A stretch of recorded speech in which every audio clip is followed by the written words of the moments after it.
नमस्कार। आज हामी हाम्रो जीवनको केन्द्रमा रहेको तारा सूर्यलाई अलि नजिकबाट निहाल्नेछौँ। हामीले हरेक दिन देख्ने तर सायदै गहिरिएर सोच्ने यो ताराको रहस्य बुझ्न आउनुहोस् यो यात्रा सुरु गरौँ। ल सुरुमै एउटा प्रश्नबाट थालनी गरौँ न।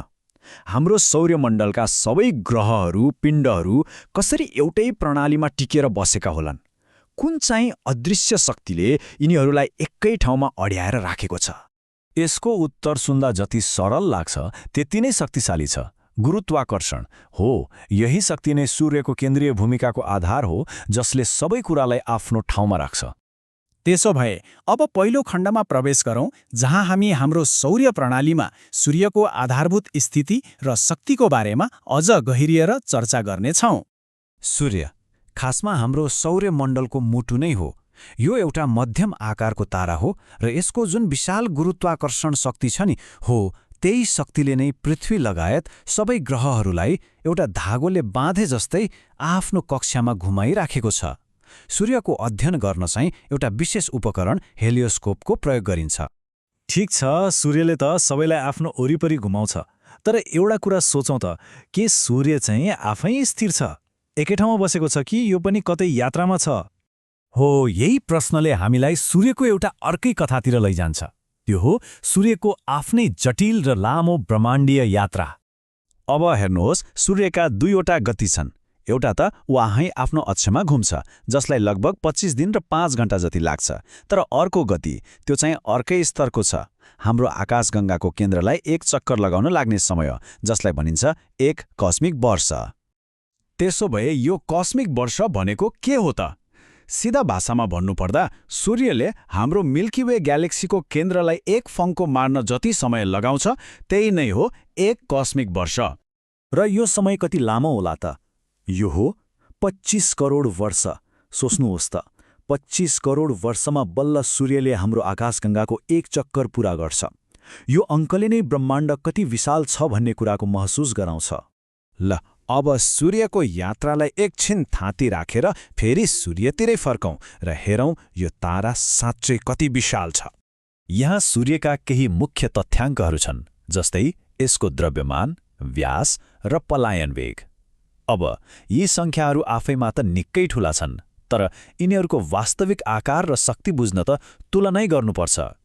हो, पृथ्वीसँग तुलना गर्दा यी सङ्ख्याहरूको वास्तविक अर्थ के हो त? यसो गर्दा बल्ल यसको विशालता छल्लङ्ग हुन्छ। पहिलो कुरा, आकार। सूर्य पृथ्वीभन्दा 109 गुणा ठूलो छ। मतलब सूर्यको व्यासभित्र 109वटा पृथ्वी लाइनै राख्न सकिन्छ। कति ठूलो होला है? अनि अर्को महत्त्वपूर्ण कुरा, गुरुत्वाकर्षण। सूर्यको सतहमा गुरुत्वाकर्षण पृथ्वीको भन्दा 28 गुणा बढी शक्तिशाली छ। हो, यही शक्तिशाली तानले गर्दा नै हाम्रो सौर्यमण्डल टिकेको छ। अब सूर्यको आकार र बनोट त बुझियो, तर यसले अन्तरिक्षमा कस्तो प्रभाव पार्छ त? आउनुहोस् त्यसबारे कुरा गरौँ। सूर्यबाट लगातार एकदमै ऊर्जावान कणहरूको एउटा खोला जस्तै बगिरहेको हुन्छ। प्लाज्मा भनिने यी कणहरूको यही प्रवाहलाई नै सौर्य पवन वा सोलर विन्ड भनिन्छ। अनि यसको गति कति होला? लगभग 500 किलोमिटर प्रति सेकेन्ड। कल्पना गर्न पनि गाह्रो छ होइन त? यो गतिले सूर्य कति शक्तिशाली छ भनेर स्पष्ट देखाउँछ। तसर्थ यो सौर्य पवन आवेशयुक्त ग्यासीय आयनहरूले बनेको हुन्छ र सूर्यको विकिरण नाप्न चाहिँ पाइरिलियोमिटर भन्ने यन्त्रको उपयोग गरिन्छ। ल अब यो सबै जानकारीलाई जोडेर हेरौँ। त्यो विशाल शक्तिशाली तारा र हाम्रो पृथ्वीमा भइरहेको दैनिक जीवन बीचको सम्बन्ध कस्तो छ त? यो प्रक्रिया एकदमै सिधा छ। सूर्यको सतहबाट प्रकाशको किरण निस्कन्छ, त्यसपछि करिब 15 करोड किलोमिटरको लामो शून्य अन्तरिक्षको यात्रा गर्छ र अन्तमा हाम्रो पृथ्वीमा आइपुग्छ। अनि यो पुरै यात्रा गर्न कति समय लाग्छ होला? जम्मा 8 मिनेट र 20 सेकेन्ड। यसको मतलब के हो भने हामीले आकाशमा देखिरहेको सूर्य त्यो 8 मिनेट 20 सेकेन्ड पहिलेको सूर्य हो। हामी सधैँ सूर्यको विगत हेरिरहेका हुन्छौँ। कस्तो अचम्मको कुरा है। र अन्त्यमा एउटा कुरा सोचौँ त, यदि कुनै कारणले सूर्य अहिले नै बिलाएर गयो भने त्यो कुरा थाहा पाउन पनि हामीलाई 8 मिनेटभन्दा बढी लाग्नेछ। हामी सधैँ 8 मिनेट विगतमा बाँचिरहेका छौँ।